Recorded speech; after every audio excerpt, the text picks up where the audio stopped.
Dunia hiburan dikagetkan dengan pemberitaan tentang tewasnya Vanessa Angel dan suaminya Feby Andriansah dalam kecelakaan tunggal di tol Nganjuk, tepatnya di KM 672. Selain Vanessa dan suaminya, ikut serta juga anaknya yang masih bayi.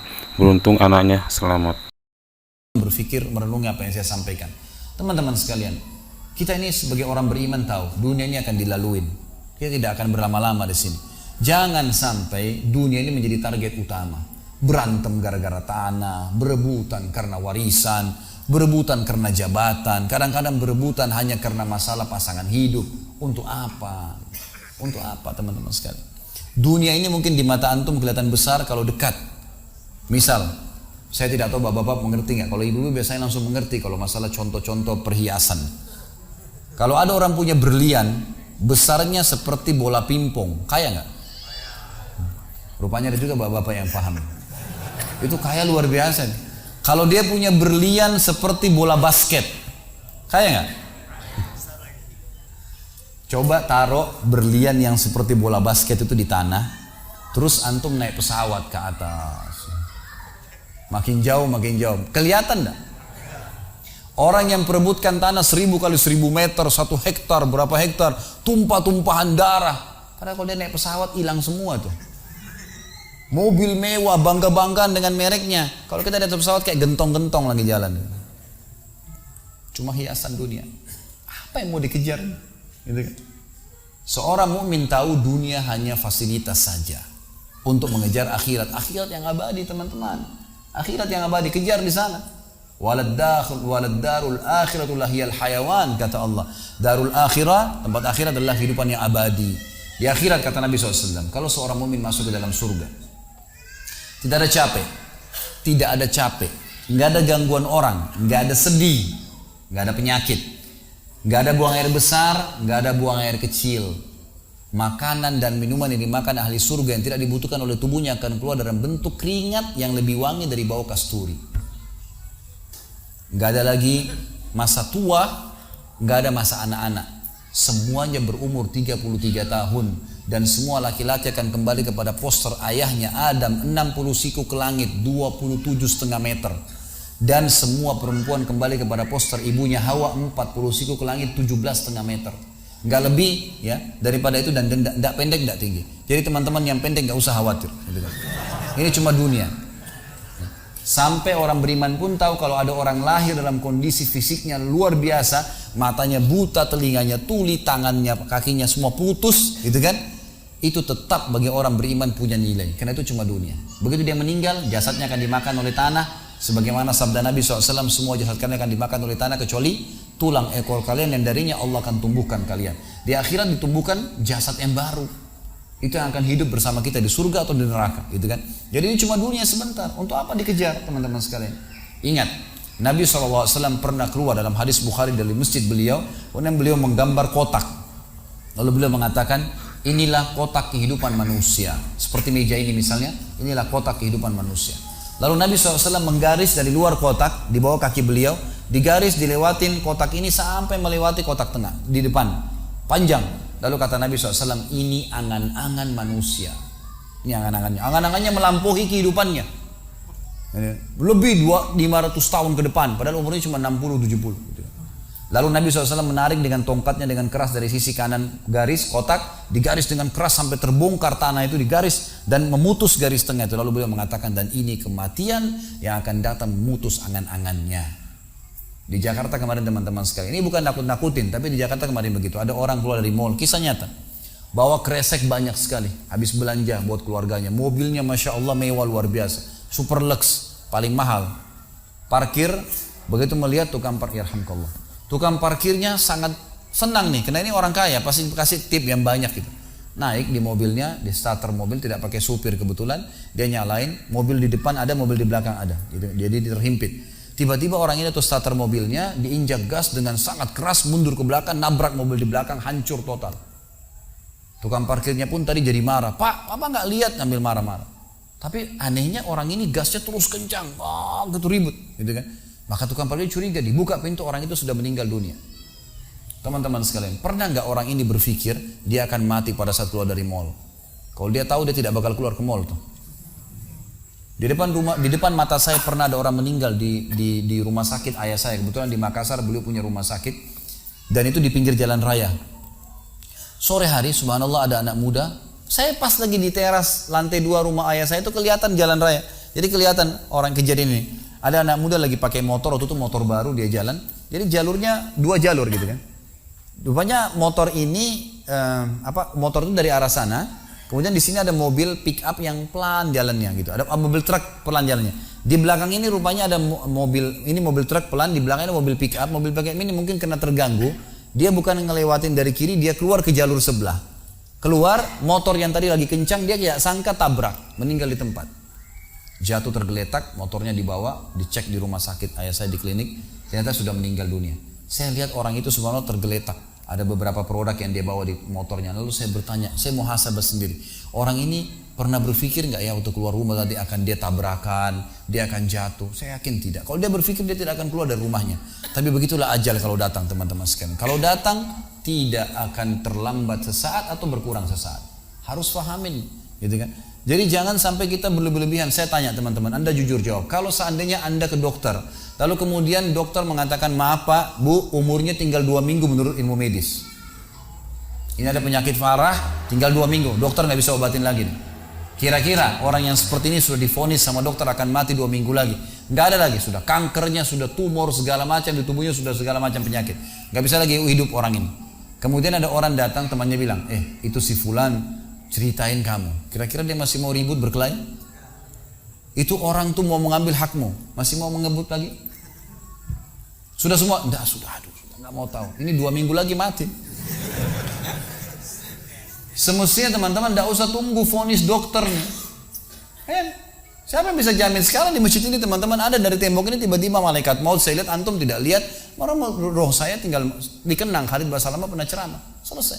Dan Anda juga bisa begitu setiap saat. Bagaimana orang bisa tenang nih dalam kemaksiatan kepada Allah sementara setiap saat malaikat maut bisa datang jemput dia dan ada hisab semuanya. Ini bahaya sekali. Baik, saya pernah mengadakan pelatihan teman-teman sekalian di masjid yang besar. Masya Allah mungkin seperti ini malah lebih besar. Lantai 2 juga seperti ini dan penuh. Di lantai 2 itu ada banyak ibu-ibu akhwatnya. Saya bicara masalah kematian selama 2 jam materi lengkap. Kemudian setelah itu sebelumnya saya bilang sama panitia tolong supaya lebih hidup suasananya, siapkan kebutuhan jenazah. Meja, kain kafan, sama menyan-menyannya semua. Kemudian di sebelah masjid buatin liang lahat. Baik Ustaz, dibuatlah. Selesai saya ceramah 2 jam, saya bilang, Bapak Ibu sekalian, saya mau ajak Anda 5 menit coba menjadi jenazah. Ada yang mau? Sempat ada yang angkat tangan depan saya. Kebetulan teman kita ini, saudara kita tukang batu. Adiknya dia kembar anak SMA sering ikut pengajian saya gitu. Dia hadir juga. Dia bilang, saya Ustaz. Baik, silakan. Pak, saya minta tolong satu hal ya. Kalau Bapak naik nanti di atas meja ini, dibungkus dengan kain kafan oleh panitia, tutup mata Anda dan bayangkan Anda sudah mati dan dengarkan apa yang saya ucapkan. Baik Ustaz, baik. Saya juga bilang sama panitia di atas masjid waktu itu, ibu-ibu, silakan kalau ibu mau coba, panitia tolong bantu. Saya sudah pandu waktu sebelum pengajian. Ringkasnya adalah dia naik. Subhanallah, begitu dia naik, Bapak Ibu sekalian, orang ini naik di atas meja, begitu tutup matanya dan ditempelin kain kafan di pipinya. Ini kain kafan asli kita beli. Ditempel di pipinya, langsung dia nangis. Nangis dia, terisak-isak. Lalu kemudian panitia taruh tangannya di dadanya, harus dibungkus gitu kan. Lalu saya bilang, Pak, coba renungin sekarang Anda sudah mati dan hiruk-pikuk di masjid ini ada orang nangis. Kebetulan adiknya dia yang kembar ini murid saya duduk di sebelah kiri kanannya dan membayangkan benar kakaknya meninggal. Mereka betul-betul menangis gitu. Ada jemaah-jemaah juga yang lain pada nangis. Hanya saya bilang hiruk-pikuk masjid ini yang sedang menangis, ada yang sedang ngobrol. Ini anggap di rumah Anda pada saat Anda meninggal dunia. Dan Anda tidak bisa protes. Gak bisa bilang saya tidak mau, jangan ribut, gak bisa lagi. Udah. Panitia pun menaruh tangan kanan di atas tangan kiri, kita nggak bisa protes taruh di dada. Dibungkus dengan kain kafan pun nggak bisa. Baik, Pak, bayangkan semua peluang amal saleh yang semestinya Anda bisa kerjakan, sholat malam, sedekah bakti dengan orang tua, baca Quran, sholat berjamaah, yang Anda sia-siakan dan Anda menyesal kenapa tidak kerjakan sekarang. Dan bayangkan semua peluang dosa yang Anda tidak sia-siakan. Kesempatan zina, berzina, kesempatan dusta-dusta, kesempatan riba-riba, semua dikerjakan. Dan Anda tidak sempat taubat dan Allah akan hukum Anda sekarang. Itu Bapak Ibu sekalian, saya tidak kadang-kadang dia sampai nangis Bapak ini. Terus dia nangis. Lalu saya bilang, tolong panitia datangkan geranda jenazah. Didatangkan. Baik Pak, sebentar lagi kami akan angkat badan Anda di geranda ini dan kami akan bawa Anda ke liang lahat sebelah masjid. Gitu kan. Diangkatlah dia. Saya bilang, Pak, renungin, resapi tubuh Anda kesentuh dengan geranda ini. Gitu kan. Ditutuplah lalu dipikul. Lalu saya pandu pakai mic, saya bilang, Pak, inilah detik-detik terakhir Anda bersama kami. Terus sesalin perbuatan-perbuatan dosa yang Anda pernah lakukan, peluang-peluang ibadah yang Anda sia-siakan. Sampai tiba di luar masjid, saya turun ke liang lahat, saya buatin sendiri tanah, kemudian saya buatin gubernur, lalu diturunkan dia. Setelah diturunkan, saya suruh tutup matanya, kemudian ditutup dengan kain. Saya keluar, lalu saya pakai mic, saya bilang, Pak, buka matanya. Inilah rumah Anda sekarang. Walaupun rumah Anda 1000 kali 1000 meter di dunia, kembali ke 1 kali 2 meter. Ini tempat Anda sekarang. Dan sebentar lagi malaikat akan datang menanyakan kepada Anda pertanyaan-pertanyaan yang Anda sudah tahu. Selesai. Berapa mungkin sekitar hitungan detik. Ini semua proses kurang dari 5 menit teman-teman sekalian. Lalu saya bilang, buka. Dibuka kain tersebut. Lalu saya bilang, teman panitia bantu bapak ini keluar dia. Waktu dia keluar dari kuburan liang lahat itu teman-teman, sempoyongan, kayak orang yang sudah pusing gitu, keluar. Kemudian saya bawa ke masjid, saya pegang tangannya masuk ke masjid, duduk. Lalu saya kasih mic, Pak, tolong ceritakan pengalamannya kepada jemaah jadi jenazah 5 menit.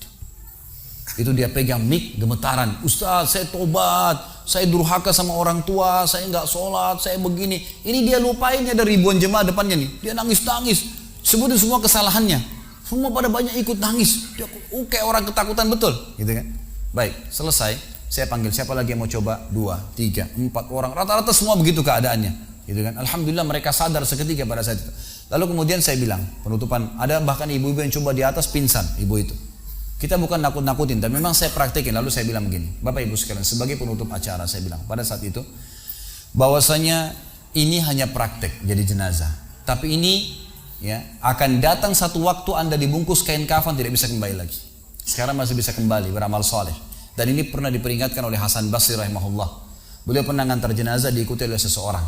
Lalu Hasan Basri tanya, wahai fulan, kalau seandainya jenazah ini tiba-tiba hidup sekarang, apa yang dia kerjakan? Kata orang ini, tentu dia akan sholat, dia akan puasa, dia akan ngaji, dia akan kerjakan ibadah-ibadah. Kata Hasan Basri, kenapa? Dia bilang karena dia sudah mati, dia tahu nilainya ibadah itu. Kata Hasan Basri, yang kau ucapkan benar, tapi yang di depan matamu ini tidak bisa hidup lagi. Kamu sekarang masih hidup, kerjakan seperti dia kalau dia hidup. Jangan tunggu itu, gitu kan? Ingat teman-teman, pujian teman, ancaman teman, atau orang sekitar kita, hanya sepanjang lidahnya. Kamu hebat ya, kamu kaya ya, kamu gagah ya, kamu cantik ya, sepanjang lidahnya demi Allah. Mau apa itu? Apa yang mau direbut? Orang-orang setengah mati sholat malam sejam 2 jam, besok ceritain ke orang hanya butuh pujian sepanjang lidah dia. Untuk apa? Teman-teman yang suka riak nih, saya ajarin caranya gampang. Ada caranya gampang. Kalau Anda besok pagi mau cerita kepada teman-teman Anda di kantor atau tempat, saya sholat malam, gak usah tunggu besok pagi setengah mati, ngantuk-ngantuk nanti malam bangun. Jam 2 malam sebentar datangin rumah teman yang jadi target, ketok pintunya, nih saya mau sholat, lihat ya. Selesai, gitu kan. Untuk apa nunggu besok setengah mati, gitu kan. Gak ada gunanya riak, pujian orang sepanjang lidahnya, jangan, gitu kan. Gak ada gunanya. Jadi teman-teman sekalian, sadarilah mati akan datang dan jadilah seperti Bilal radhiyallahu anhu, sahabat Nabi yang mulia. Waktu ditanya, ma ra'yuka bil maut, apa pendapat Anda dengan kematian? Kata beliau, marhaban bil maut, selamat datang kematian. Apa yang saya mau takutin? Apa yang dia mau takutin kalau selama hidupnya dari bangun tidur sampai tidur semua ketaatan? Pastilah terbalik, orang rindu, gitu kan? Orang mukmin itu rindu. Waktu terjadi perang Yarmuk tahun 14 Hijriah, waktu itu dipimpin oleh Khalid bin Walid dengan di situ di dalam pasukan ada Sa'id bin Zaid. Sa'id bin Zaid salah satu yang dijamin masuk surga. Teman-teman bisa nonton serialnya di website di www.khalidbasalamah.com, ada serial sahabat. Saya ceritakan di situ ceritanya.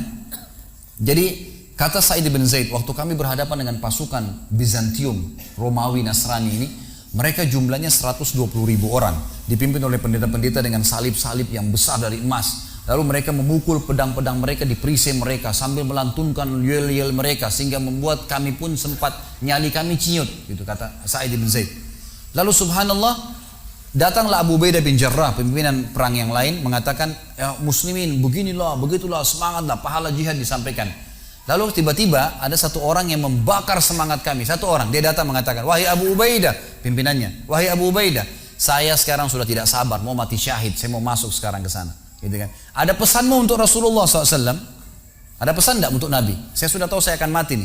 Kata Abu Ubaidah, sampaikan salam kami dan kami memperjuangkan agamanya. Orang itu pun masuk ke musuh sendirian, menembus musuh tersebut sampai mati syahid. Kata Sa'id ibn Zaid, suatu saya lihat semangatnya orang tersebut dan tahu yakin dengan janji Allah benar, maka saya loncat dari kuda saya lalu saya tunduk, kemudian saya membaca Allahu Akbar lalu saya menyerang musuh. Semenjak itu rasa takut saya hilang dan akhirnya kami memenangkan peperangan. Jadi memang teman-teman sekalian, mati itu akan dilaluin. Dan memang mati sebuah pintu, kita harus laluin. Tanpa mati tidak bisa. Tapi orang beriman tahu, mati itu justru kebahagiaan buat dia. Karena semua yang bertahun-tahun dia kerjakan, dia akan panen di sana. Semua kehidupan abadi ada di sana, maka dia rindu dengan mati.